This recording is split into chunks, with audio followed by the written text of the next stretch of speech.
कव्वा, कोयल और अदम एतमाद।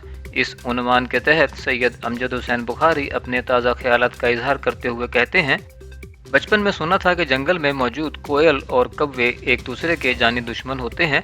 कव्वा कोयल की नस्ल कुशी करने के लिए उसके घोंसले से सारे अंडे खा जाता था, जिसके जवाब में कोयल कव्वे के अंडे उसके घोंसले से बाहर फेंक कर अपने अंडे रखा करती है। यूं कोयल के अंडों की हिफाजत कव्वे करते हैं और कव्वे के घोंसले में कोयल के बच्चे पैदा होते हैं। मुझे कभी इस गैर फितरी अंदाज की समझ नहीं आई। इस वक्त भी मुल्क में कव्वे के घोंसलों में कोयल के बच्चे पालने की कोशिशें देखने में आ रही हैं। गैर फितरी इत्तेहाद बन रहे हैं, गिले शिकवे हो रहे हैं, मगर सभी की ख्वाहिश है कि मुल्क में कोई तब्दीली लाई जाए। सवाल ये है कि सियासी तौर पर मुनक़सिम माशरे में मरकज़ियत कैसे कायम हो सकती है। दो मुख्तलिफ जहतों पर अमल पैरा सियासी जमातें एक प्लेटफॉर्म पर कैसे जमा होंगी? इत्तेहादियों को किन शराइत पर हुकूमत से अलग किया जा सकता है? सवाल तो ये भी है कि क्या अपोजिशन वाकई हुकूमत से जान छुड़ाना चाहती है? इन सवालों का जवाब तलाश करने के लिए पाकिस्तानी सियासत के चंद हक़ाइक़ को जानना ज़रूरी है। अपोजिशन जमातें MQM और मुस्लिम लीग काफ को हुकूमत का साथ छोड़ने के लिए राज़ी कर रही हैं। सवाल ये है कि ये दोनों हुकूमत से अलग क्यों होंगे? क्योंकि हुकूमत में रहते हुए इनकी शराइत मानी जाती हैं। वो अपने अपने इंतखाबी हलकों के लिए फ़ंड्स हासिल कर सकते हैं, जबकि अपोजिशन में उन्हें कुछ नहीं मिलेगा। वाकिफ़ान हाल बताते हैं कि MQM ने अपोजिशन का साथ देने के लिए सिंध में अपना हिस्सा मांग लिया है, जबकि शर्त आयद की है कि पाकिस्तान पीपल्स पार्टी उन्हें सिंध में खुलकर सियासत करने दे, उनके दफातर खोले जाएं, सूबाई हुकूमत उनके लिए फ़ंड्स जारी करे। लेकिन इस वक्त पाकिस्तान पीपल्स पार्टी इन शराइत को तस्लीम करने की पोजीशन में नहीं है, क्योंकि गुज़िश्ता 2 माह से MQM और पीपल्स पार्टी ने एक दूसरे के खिलाफ ऐसे बयानात दिए हैं कि दोनों का एक साथ मिलना तकरीबन नामुमकिन है। MQM की तरह पाकिस्तान मुस्लिम लीग काफ ने भी अदम एतमाद की सूरत में पंजाब में वज़ारत आला की नशिस्त की डिमांड की है।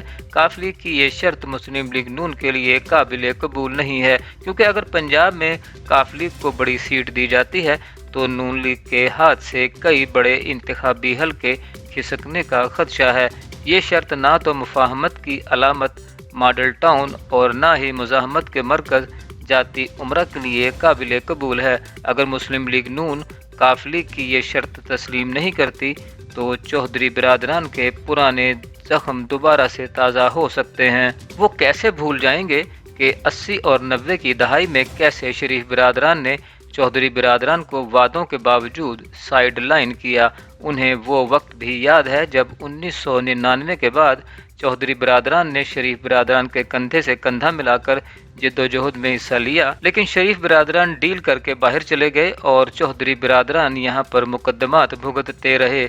इसलिए चौधरी बिरादरान को साथ मिलाने की आसिफ अली जरदारी की कोशिशें भी ताहाल बेकार जाती दिखाई दे रही हैं। अब अगर बात की जाए पाकिस्तान पीपल्स पार्टी और नून लीग के एक साथ अदम एतमाद के लिए इत्तेफाक राय की, तो गुज़िश्ता दिनों लंदन, लाहौर और लाड़काना के माबैन होने वाले राब्तों में मुफाहमत के बादशाह ने शरीफ बिरादरान को इस बात पर कायल कर लिया है कि पार्लियामान में मुश्तरका जिद्दोजहद की जाए, क्योंकि दोनों बड़े सियासी रहनुमाओं का ख्याल है कि शफाफ इंतखाबात से कबल ज़रूरी है कि दोनों ख़ानदानों पर कायम मुकदमात ख़त्म हों ताकि उन्हें इलेक्शन लड़ने का मौका मिल सके। और ये सब तभी मुमकिन हो पाएगा जब वज़ीर आज़म इमरान खान से निजात हासिल की जाएगी। इसके बावजूद दोनों सियासी कायदीन एक दूसरे पर एतमाद करने को भी तैयार दिखाई नहीं दे रहे हैं। अदम एतमाद की सूरत में मुस्लिम लीग नून की ख्वाहिश है कि उन्हें वज़ारत उज़्मा दी जाए, जबकि पीपल्स पार्टी की ख्वाहिश है कि सियासी लंगर की इस देग से उन्हें ही बड़ा हिस्सा मिले। इसी तरह मौलाना फजलुर रहमान खैबर पख्तूनख्वा के बल्दियाती इंतखाबात और बलूचिस्तान में चंद रहनुमाओं की शमूलियत के बाद खासे पुरएतिमाद दिखाई दे रहे हैं। उन्हें इस बात से कोई फ़र्क पड़ता दिखाई नहीं देता कि अदम एतमाद आए कबल अज़ वक्त इंतखाबात हों या बर वक्त इलेक्शन हों। उनकी नज़र में अब 2 सूबों में वो हुकूमत बना सकेंगे। इसके अलावा PDM सरबराह गुज़िश्ता 3 बरस से अपोजिशन जमातों से दिल बर्दाश्ता भी हैं। दिखाई ये दे रहा है कि वो पार्लियामान की बजाय सड़कों पर ही जिद्दोजहद का इरादा रखते हैं। सवाल ये है कि अगर अपोजिशन जमातें मुत्तफिक नहीं हैं तो इत्तेहादी इनके साथ मुलाकातें क्यों कर रहे हैं? अगर अपोजिशन अदम एतमाद की पोजीशन में नहीं है तो अदम एतमाद का शोर क्यों है? इस्लामाबाद और लाहौर में मौजूद राजदारों के मुताबिक इस वक्त हुकूमत परेशान दिखाई दे रही है, जबकि अपोजिशन भी गैर यकीनी का शिकार है। हुकूमती वज़रा एक दूसरे को मशकूक नज़रों से देख रहे हैं, जबकि अपोजिशन जमातें अपने मेंबरान की टोह में हैं। कौन कहाँ जा रहा है, किससे कौन और कब मुलाकात कर रहा है?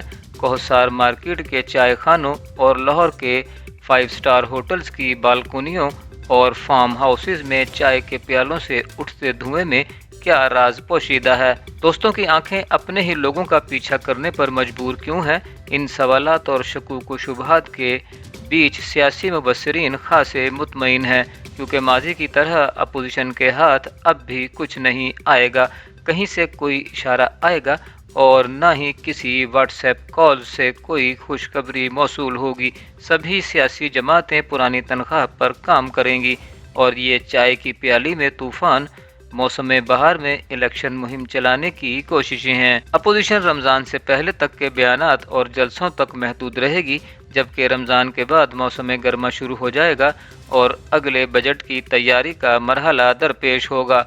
अपोजिशन की माजी की तरह इस बार भी कोशिश होगी कि पाकिस्तान तहरीक इंसाफ ही अगला बजट तैयार करे, क्योंकि मौजूदा मुआशी सूरत हाल में कोई भी संजीदा सियासी क़यादत हुकूमत संभालने का ख़तरा मोल नहीं ले सकती। रही बात आवाम की, तो गुज़िश्ता 3.5 बरस में अपोजिशन इनकी आवाज़ बनी और न ही आने वाले अरसे में आवाम को अपोजिशन से कोई तवक्को रखनी चाहिए। जैसे गुज़िश्ता 42 माह गुजरे, ऐसे ही अगला 1.5 बरस भी गुजर जाएगा। 2023 में पुरानी यादों के साथ दोबारा इन्हीं सियासी जमातों का सामना किया जाएगा।